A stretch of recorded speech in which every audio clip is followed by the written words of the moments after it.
बेहतर से बेहतर की तलाश करो, मिल जाए नदी तो समुंदर की आस करो। कि बेहतर से बेहतर की तलाश करो, मिल जाए नदी तो समुंदर की आस करो। कि यूं तो टूट जाते हैं शीशा पत्थर की चोट से। मेरे दोस्त ऐसा शीशा तलाश करो कि पत्थर ही टूट जाए। नमस्कार साथियों, स्वागत है आप सभी का देश दुनिया के बढ़ते हुए educational platform Shivraj classes stock पर। संघर्ष अभी जारी है, सपने होंगे सच। दोस्तों BST CPT labour assistant Rajasthan police का जो हमारा बैच चल रहा था, उसकी क्लास थी हमारी। राजस्थान जीके की क्लास चल रही थी दोस्तों। राजस्थान का भूगोल पढ़ रहे थे हम, ठीक है। इस इस क्लास में दोस्तों हमने राजस्थान के भौतिक प्रदेशों के बारे में पढ़ रहे थे, ठीक है। भौतिक प्रदेशों के बारे में हमने दोस्तों हमारी तीन क्लासें हो चुकी है दोस्तों, ठीक है। 2 से 3 क्लासें हो चुकी है, ठीक है। इनमें से आज की क्लास दोस्तों, इस भौतिक प्रदेश में हम थार का मरुस्थल पढ़ रहे थे, ठीक है। यानी हमारे 4 भौतिक प्रदेश से, चारों में से हम, ये था हमारा पहला भौतिक प्रदेश हम पढ़ रहे थे, वो था हमारा थार का मरुस्थल, ठीक है। इस थार के मरुस्थल दोस्तों, आज की क्लास में थार का मरुस्थल पूरा हो जाएगा, ठीक है। आज की क्लास में इसको पूरा करवा दूंगा मैं, ठीक है। थार का मरुस्थल हमारा कंप्लीट हो जाएगा मेरी तरफ से, ठीक है। इसके बाद में दोस्तों जो कल हमारी क्लास आएगी, कल आपकी क्लास आएगी, वो आएगी अरावली पर्वतीय प्रदेश की आएगी दोस्तों, ठीक है, ठीक है। अरावली पर्वतीय प्रदेश की आएगी। इस अरावली पर्वतीय प्रदेश को कल की क्लास में पूरी करवा दूंगा। इसके बाद में दोस्तों जो तीसरी क्लास आएगी, अगली क्लास, वो आएगी आपकी दक्षिण पूर्वी पठारी प्रदेश की। और जो आपका दक्षिण पूर्व पठारी प्रदेश है और जो आपका मैदानी भाग है दोस्तों, उसकी क्लास आएगी। यानी आज के बाद दोस्तों 2 क्लासें आएगी। 2 क्लासों में आपका जो भौतिक प्रदेश है दोस्तों, ये कंप्लीट मेरी तरफ से पूरा हो जाएगा दोस्तों। ये टॉपिक मेरी तरफ से पूरा हो जाएगा, ठीक है। इसके बाद में जैसे पूरा होता है दोस्तों, 2 दिन बाद में फिर उसके बाद में टॉप 30 क्वेश्चन लेकर आऊंगा दोस्तों आपके लिए। उन टॉप 30 क्वेश्चनों में से दोस्तों आपको एग्जाम में जो क्वेश्चन आते हैं वो देखने को मिल जाएंगे, ठीक है। तो आपको कल की क्लास, ये क्लास है दोस्तों, बहुत इंपॉर्टेंट क्लासें हैं आपके लिए। इनको आप अच्छे से देखना है, ठीक है। तो चलिए आज की क्लास को शुरुआत करता हूं दोस्तों। आज की क्लास में हम पढ़ रहे थे दोस्तों, थार का मरुस्थल पढ़ रहे थे, ठीक है। थार के मरुस्थल को 2 भागों में बांटा गया था। पहला था शुष्क मरुस्थलीय प्रदेश और दूसरा था अर्ध शुष्क मरुस्थलीय प्रदेश। इनमें से दोस्तों जो हमने शुष्क मरुस्थलीय प्रदेश है वो कल की क्लास में पढ़ लिया था, ठीक है। यानी ये हमारा पूरा हो चुका है। कल की क्लास में ये पूरा करवा दिया था मैंने शुष्क मरुस्थलीय प्रदेश को। अब दोस्तों आज की क्लास को हम देखते हैं, वो अर्ध शुष्क मरुस्थलीय प्रदेश के बारे में देखते हैं। यानी अर्ध शुष्क मरुस्थलीय प्रदेश में क्या क्या आता है, क्या है, कितने भागों में बांटा गया है, इसको कौन कौन सी, यानी पूरी डिटेल दोस्तों इस क्लास में हम देख लेंगे। और आज हमारा थार का मरुस्थल टॉपिक ये पूरा करवा दूंगा, ठीक है, ठीक है दोस्तों। चलिए अब शुरू करते हैं। तो दोस्तों जो अर्ध शुष्क मरुस्थलीय प्रदेश है, ठीक है, इसको 4 भागों में बांटा गया है। कितने भागों में बांटा गया है? अर्ध शुष्क मरुस्थलीय प्रदेश को 4 भागों में बांटा गया है। ये डायरेक्ट आपसे क्वेश्चन पूछ सकता है दोस्तों कि अर्ध शुष्क मरुस्थलीय प्रदेश को कितने भागों में बांटा गया है दोस्तों। तो इनके नाम फटाफट से याद कर लीजिए। पहला आपका घग्गर बेसिन है, दूसरा है लूनी बेसिन, तीसरा बनास बेसिन और चौथा है चंबल बेसिन, ठीक है। तो कितने भागों में बांटा गया है दोस्तों? इसको 4 भागों में बांटा गया है। कौन कौन से हो गए? Ghaggar basin, Luni basin, Banas basin, Chambal basin. दोस्तों जुनून रखे आपके अंदर, इतना जुनून की को कुछ भी हो जाए दोस्तों, मेरे को सिलेक्शन लेना है तो बस सिलेक्शन लेकर ही रहना है दोस्तों। आपके अंदर वो जुनून, वो जज्बा, वो होनी चाहिए। क्योंकि दोस्तों राजस्थान की ये कण कण भूमि जो रेत के टीलों से बनी हुई है दोस्तों, राजस्थान का आपके रगों में रेत का खून बह रहा है दोस्तों, उसको आप बहने देना, उसको रोकना नहीं है, ठीक है। तो आपके अंदर इतना मोटिवेशन लाओ दोस्तों, आपके अंदर कोई स्रोत ढूंढ लो मोटिवेशन का, ठीक है, कि मुझको बस पढ़ना है, पढ़ना है, बस पढ़ना ही है और नौकरी लेकर रहना है तो रहना ही है, ठीक है। कब तक यार दूसरों के तानों सुनोगे दोस्तों? जब तक आप खुद के पैरों पर खड़े नहीं हो जाओगे तब तक आपको कोई संभाल नहीं सकता, आपकी कोई पूछने वाला नहीं है दोस्तों यार। तो फिर आप आपके लिए मेहनत नहीं कर सकते हो, किसके लिए मेहनत करोगे बताओ मेरे को, ठीक है। तो आपको क्या है, जो क्लास बताऊँ दोस्तों उसको उसी दिन याद कर लिया करो, ठीक है। जिस दिन पढ़ाता हूँ जी उसी दिन याद कर लिया तो आपकी जो मेहनत है वो रंग लाएगी, अन्यथा नहीं लाएगी, ठीक है। तो फटाफट से बता दीजिए, इन जी चारों याद हो गई आपको? Ghaggar basin, Luni basin, Banas basin और चंबल बेसिन। जो शुष्क अर्ध शुष्क मरुस्थलीय प्रदेश है उसको इन 4 भागों में बांटा गया है, ठीक है। अब इन चारों के बारे में एक एक करके देखते हैं कि घग्गर बेसिन में क्या इंपॉर्टेंट बात आती है, ठीक है। इसके बाद में लूनी बेसिन में क्या इंपॉर्टेंट बातें आती हैं, फिर बनास बेसिन में क्या इंपॉर्टेंट बात आती है, फिर चंबल बेसिन में क्या इंपॉर्टेंट बात आती है, चारों के बारे में देखते हैं। तो दोस्तों जो पहला आता है हमारा वो आता है घग्गर बेसिन, ठीक है। कौन सा बेसिन आता है? घग्गर बेसिन। इस घग्गर बेसिन दोस्तों यहाँ से इंपॉर्टेंट क्वेश्चन पूछे जाते हैं कि घग्गर बेसिन में मुख्यतः जो हनुमानगढ़ और गंगानगर जिला आता है, ठीक है। दोस्तों यहाँ से जो क्वेश्चन आया था अभी वीडियो का, जो प्री का एग्जाम हुआ था दोस्तों वीडियो का, उसमें ब्लॉक डिपार्टमेंट ऑफिसर का, ठीक है। तो इसमें यह क्वेश्चन आया था कि घग्गर बेसिन का जो विस्तार है वो किन जिलों में पाया जाता है, यानी जो घग्गर बेसिन है इसका विस्तार कौन कौन से जिले में, तो दोस्तों वो है हनुमानगढ़ और गंगानगर में। ठीक है, आपसे दोस्तों ये क्वेश्चन रिपीट हो सकता है, आपके आ सकता है, क्योंकि बहुत इंपॉर्टेंट क्वेश्चन है और बहुत ही दांसू क्वेश्चन है दोस्तों। ठीक है, तो घग्गर बेसिन का जो विस्तार है दोस्तों वो हनुमानगढ़ और गंगानगर दोनों जिलों में है। ठीक है, आपको अच्छे से याद हो गया कि घग्गर बेसिन का विस्तार कितने जिलों में, 2 जिलों में। कौन कौन से में है, हनुमानगढ़ में है और गंगानगर में है। ठीक है, इसके बाद में दोस्तों जो घग्गर नदी है, अब इसके बारे में देखते हैं। यानी जो घग्गर बेसिन है दोस्तों, इसकी प्रमुख नदी है घग्गर बेसिन की, वो वो नदी है दोस्तों घग्गर नदी है। ठीक है, कौन सी नदी है, घग्गर नदी। तो जो घग्गर नदी है दोस्तों, कौन सी नदी है, घग्गर नदी। इस घग्गर नदी का जो उद्गम होता है दोस्तों, घग्गर नदी का उद्गम होता है दोस्तों हिमाचल प्रदेश में शिवालिक की पहाड़ी से कालिका नामक स्थान से होता है दोस्तों। हिमाचल प्रदेश में शिवालिक की पहाड़ी से कालिका नामक स्थान से होता है। कौन सी नदी का उद्गम होता है दोस्तों, घग्गर नदी का उद्गम होता है। ठीक है, घग्गर नदी कौन से बेसिन में आती है, घग्गर बेसिन में आती है। घग्गर बेसिन की मुख्यतः नदी है दोस्तों ये घग्गर नदी। इसके बाद में दोस्तों देखिए कि ये नदी है दोस्तों घग्गर नदी, इसका उद्गम तो हिमाचल प्रदेश में हो गया। अभी राजस्थान में प्रवेश कहाँ से करेगी, क्योंकि हमें हमें तो राजस्थान में पढ़ना है दोस्तों, तो राजस्थान में प्रवेश करती है दोस्तों ये हनुमानगढ़ जिले के टिब्बी वाला क्षेत्र से। कौन से क्षेत्र से, हनुमानगढ़ जिले के टिब्बी वाला क्षेत्र से राजस्थान में प्रवेश करती है। ठीक है, तो इसका उद्गम देख लिया आपने और राजस्थान में प्रवेश करती है वो देख लिया, दोनों बात देख ली, और इसका विस्तार देख लिया घग्गर बेसिन का वो देख लिया। अब जो घग्गर नदी है दोस्तों, इसके किनारे कौन कौन सी चीजें बसी हुई दोस्तों, कि सर हमें वो चीजें बताओ जो हमारे एग्जाम की दृष्टि से महत्वपूर्ण है, कि इस घग्गर नदी के किनारे घग्गर बेसिन में कौन कौन सी वस्तुएं, कौन कौन सी चीजें, कौन कौन सी जो दर्शनीय स्थल है वो शामिल, वो इसके किनारे बसी हुई, वो बताओ एग्जाम की दृष्टि से महत्वपूर्ण हो वो बताओ। तो दोस्तों वो बता रहा हूँ आपको। ठीक है, तो वो है आपके जो हनुमानगढ़ जिला दोस्तों, इस हनुमानगढ़ जिले में बेसिन में घग्गर नदी के किनारे भटनेर का दुर्ग है दोस्तों। ठीक है, कौन सा दुर्ग है, भटनेर का दुर्ग है। ये भटनेर का दुर्ग दोस्तों कौन सी सॉरी दोस्तों, जो भटनेर का दुर्ग है दोस्तों ये हनुमानगढ़ जिले में घग्गर नदी के किनारे है। ठीक है, अब भटनेर के दुर्ग के बारे में क्या क्या इंपॉर्टेंट बात है दोस्तों, इस भटनेर के दुर्ग के बारे में देख लेते हैं। ठीक है, तो दोस्तों जो भटनेर का दुर्ग है ये राजस्थान का सबसे प्राचीन दुर्ग है। ठीक है, कौन सा दुर्ग है, राजस्थान का सबसे प्राचीन दुर्ग है। कौन सा दुर्ग है दोस्तों, सबसे प्राचीन दुर्ग है भटनेर का दुर्ग है। और यदि आपको सबसे नवीन दुर्ग पूछे दोस्तों, तो सबसे नवीन दुर्ग हो जाएगा, वो हो जाएगा आपका लोहागढ़ दुर्ग। कौन सा दुर्ग हो जाएगा दोस्तों, लोहागढ़ दुर्ग, जो कहाँ पर है, भरतपुर में स्थित है। ठीक है, भरतपुर में, जो मिट्टी से निर्मित है दोस्तों, ये दुर्ग है दोस्तों मिट्टी से निर्मित है आपका। ठीक है, सबसे प्राचीन दुर्ग हो गया आपका भटनेर का दुर्ग, और जो सबसे नवीन दुर्ग हो जाएगा दोस्तों वो हो जाएगा आपका लोहागढ़ दुर्ग।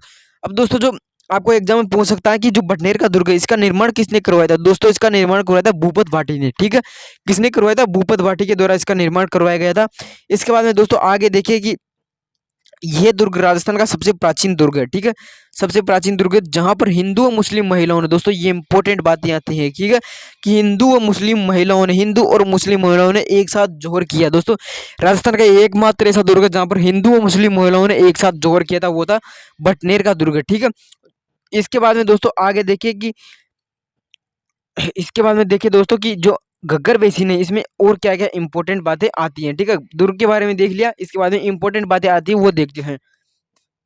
तो दोस्तों जो घग्गर बेसिन में हनुमानगढ़ जिले में आगे, यानी जो हम आपका ये भटनेर का दुर्ग हो गया दोस्तों, इसके बाद में आगे दोस्तों इस पर सभ्यताएं विकसित हुई, कुछ वो उनके बारे में देखते हैं दोस्तों। तो जो सभ्यताएं हैं दोस्तों वो है, एक तो है कालीबंगा सभ्यता। ठीक है, कालीबंगा सभ्यता कहाँ पर है दोस्तों, ये हनुमानगढ़ में है। इसके बाद में आती है दोस्तों रंगमहल और पीलीबंगा, ये तीनों सभ्यताएं दोस्तों कहाँ पर विकसित हुई है, हनुमानगढ़ जिले में विकसित हुई है। ठीक है, कौन से जिले में विकसित हुई है दोस्तों, हनुमानगढ़ जिले में। कौन कौन सी, कालीबंगा सभ्यता, रंगमहल सभ्यता और पीलीबंगा सभ्यता। आपसे क्वेश्चन पूछे जा सकते हैं दोस्तों। जो कालीबंगा सभ्यता है, ठीक है, कौन सी सभ्यता, कालीबंगा सभ्यता। इस कालीबंगे सभ्यता का अर्थ होता है दोस्तों काले रंग की चूड़ियां। ठीक है, क्या होता है इसका शाब्दिक अर्थ होता है दोस्तों काले रंग की चूड़ियां होता है। ठीक है, क्या होता है, काले रंग की चूड़ियां होता है। इसके बाद में दोस्तों आगे देखिए कि जो हनुमानगढ़ जिले का हनुमानगढ़ जंक्शन शहर है दोस्तों। कौन सा शहर है, हनुमानगढ़ जंक्शन शहर। ये घग्गर नदी के पेटे से नीचा पर बसा हुआ शहर है दोस्तों। कौन सा, घग्गर नदी के पेटे से नीचा पर बसा हुआ शहर है दोस्तों। कौन सा शहर है घग्गर नदी के पेटे से नीचा पर बसा हुआ शहर, वो है हनुमानगढ़ जंक्शन। इंपॉर्टेंट है दोस्तों, हनुमानगढ़ जंक्शन घग्गर नदी के पेटे से नीचा पर बसा हुआ शहर है। जो यदि घग्गर नदी में दोस्तों यदि भारी बारिश होती है दोस्तों, कहाँ पर, हिमाचल प्रदेश में भारी बारिश होती है दोस्तों। घग्गर नदी, यानी घग्गर नदी का जो उद्गम होता है वहां पर भारी बारिश होती है दोस्तों। तो जो सर बाढ़ आएगी राजस्थान में, राजस्थान में बाढ़ आएगी दोस्तों, वो हनुमानगढ़ जिले के जंक्शन शहर में आएगी। ठीक है, इसके बाद में दोस्तों जो ये नदी है, यानी इस नदी पर दोस्तों, इस नदी पर इस नदी का जो पानी है वो भारी बारिश आने पर हनुमानगढ़ जिले जिले में चला जाता है। हनुमानगढ़ जिले की दोस्तों अनुपरा जो तहसील है अनुपरा और सूरतगढ़ है, वहां पर इसका पानी चला जाता है। कौन सी नदी का? घग्गर नदी का। ठीक है, तो ये था दोस्तों आपका घग्गर बेसिन। उम्मीद करता हूँ अच्छे से समझ में आ गया होगा आपको घग्गर बेसिन।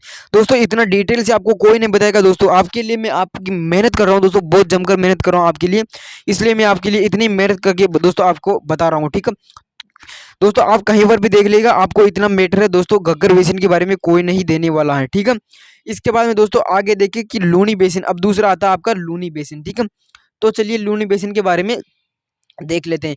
दोस्तों जो लूनी बेसिन में इसकी प्रमुख नदी आज हो जाएगी दोस्तों, वो हो जाएगी आपकी कौन सी नदी हो जाएगी दोस्तों? प्रमुख नदी वो हो जाएगी आपकी लूनी नदी। ठीक है, कौन सी नदी हो जाएगी दोस्तों प्रमुख? वो हो जाएगी लूनी नदी।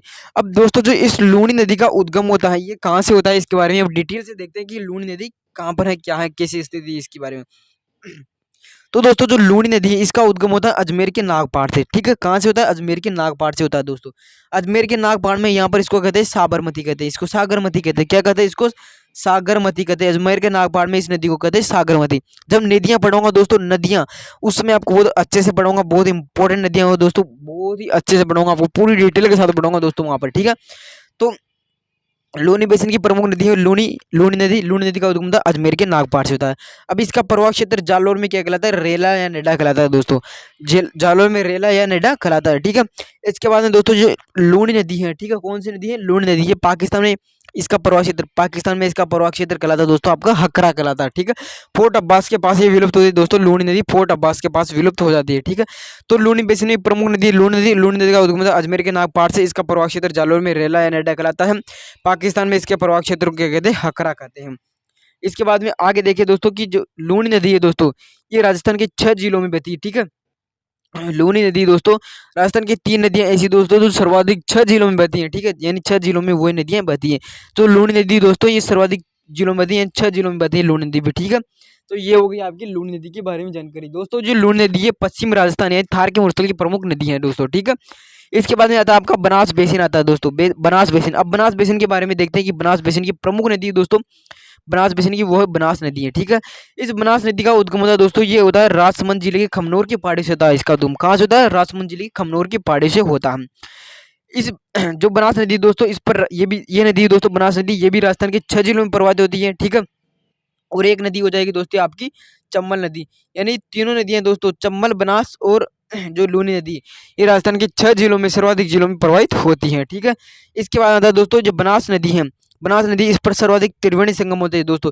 इस पर 2 त्रिवेणी संगम होते हैं दोस्तों। एक तो होता है आपका मांडरगढ़ भीलवाड़ा के पास होता है, एक होता है राजमहल टोंक में होता है। ठीक है, इसके बाद में दोस्तों जो बनास बेसिन है, इस मालपुरा करौली का मैदान है दोस्तों, वो भी बनास बेसिन में ही विस्तृत है। ठीक है, तो ये हो गया आपका बनास बेसिन के बारे में। इसके बाद में दोस्तों आगे आता है आपका चंबल बेसिन। चंबल बेसिन के बारे में अब देख लेते हैं। दोस्तों जो चंबल बेसिन है, चंबल बेसिन की प्रमुख नदी हो जाएगी आपकी वो चंबल नदी हो जाएगी। इस चंबल नदी का उद्गम होता है दोस्तों वो मध्य प्रदेश में महू के निकट जाना पाओ की पहाड़ी से होता है। कहाँ से होता है दोस्तों? मध्य प्रदेश में महू के निकट जाना पाओ की पहाड़ी से उद्गम होता है। कौन सी नदी का? चंबल नदी का। अब चंबल नदी के बारे में कुछ इंपॉर्टेंट जानकारी देख लेते हैं। दोस्तों उद्गम तो हो गया इसका मध्य प्रदेश से। अब कि ये राजस्थान में कहाँ से आती है वो भी देखते हैं। यानी राजस्थान में प्रवेश करती है ये दोस्तों 84गढ़ चित्तौड़गढ़ से राजस्थान में प्रवेश करती है। कहाँ से प्रवेश करती है दोस्तों? 84गढ़ चित्तौड़गढ़ से प्रवेश करती है। इसके बाद में दोस्तों इस नदी पर 4 बांध बने हुए दोस्तों, एक 4 बांध बने हुए चंबल नदी पर। ठीक है, सर्वाधिक बांध इसी नदी पर है। मध्य प्रदेश में एक बांध है दोस्तों गांधी सागर बांध है आपका, फिर 3 बांध है दोस्तों वो राजस्थान में है। ठीक है, 2 बांध हो जाएंगे आपके कोटा में, और सॉरी दोस्तों 2 बांध हो जाएंगे कोटा में, एक जो राणा प्रताप सागर बांध है वो हो जाएगा आपका चित्तौड़गढ़ में हो जाएगा, रावतबाड़ा चित्तौड़गढ़ में। ठीक है, इसके बाद में दोस्तों चंबल बेसिन में सर्वाधिक बीड़ों का विस्तार पाया जाता है। सर्वाधिक बीड़ों का विस्तार पाया जाता है चंबल बेसिन में पाया जाता है। और चंबल नदी दोस्तों ये सर्वाधिक अवनाली का अपर्दन करने वाली नदी है। ठीक है, कौन सी नदी है? सर्वाधिक अवनाली का अपर्दन करने वाली नदी है। तो दोस्तों ये था आपका थार का मरुस्थल का, यानी थार के मरुस्थल था दोस्तों, ये भौतिक प्रदेश था। इसके बारे में हमने डिटेल से दोस्तों आपकी 3 क्लासों में मैंने आपके थार के मरुस्थल को करवाया दोस्तों। उम्मीद करता हूँ दोस्तों आपको ये तीनों क्लासें पसंद आई होगी, और आपका एक भी क्वेश्चन दोस्तों एग्जाम से बाहर नहीं जाएगा, ये तो मैं गारंटी लेता हूँ आपसे। ठीक है, तो दोस्तों आज की क्लास को मैं यही समाप्त करता हूँ। कल की क्लास होगी आपकी, वो होगी अरावली पर्वतीय प्रदेश की। अरावली पर्वतीय प्रदेश दोस्तों आपकी कल की क्लास में पूरा करवा दूंगा। ठीक है, अरावली पर्वतीय प्रदेश कल की क्लास बड़ी होगी थोड़ी सी, उस पूरी बड़ी क्लास में दोस्तों आपको पूरा करवा दूंगा। और यदि आप एमसीक्यू के साथ पढ़ना चाहते हो, एमसीक्यू करवा दूंगा दोस्तों। आपकी जो क्लास है दोस्तों अब मैं एमसीक्यू के थ्रू पढ़ाऊंगा दोस्तों आपको। ठीक है, एमसीक्यू में 2 यानी प्रश्नों के साथ पढ़ाऊंगा आपको। को, ठीक है। प्रश्नों की पूरी डिटेल है दोस्तों, मैं आपको पूरा जो टॉपिक है वो प्रश्नों के साथ ही करवा दूंगा दोस्तों, ठीक है। तो चलिए आज के लिए इतना ही। कल की क्लास में आपको बहुत अच्छे से पढ़ाऊंगा दोस्तों। कल के लिए जुड़ना मत भूलना। यदि चैनल पर नए हो तो चैनल को सब्सक्राइब कर लीजिए और घंटी के बटन को ऑल नोटिफिकेशन कर लीजिए, ताकि आपको सबसे पहले इस क्लास का नोटिफिकेशन, यानी बहुत स्पीड में दोस्तों, आपकी ट्रेन की स्पीड में, इसे क्या, इससे भी थ्रू दोस्तों आपको क्लास का नोटिफिकेशन मिल सके। तो चलिए आज की क्लास को शुरुआत करता हूँ। जय हिंद, जय भारत, जय जय राजस्थान, जय हिंद।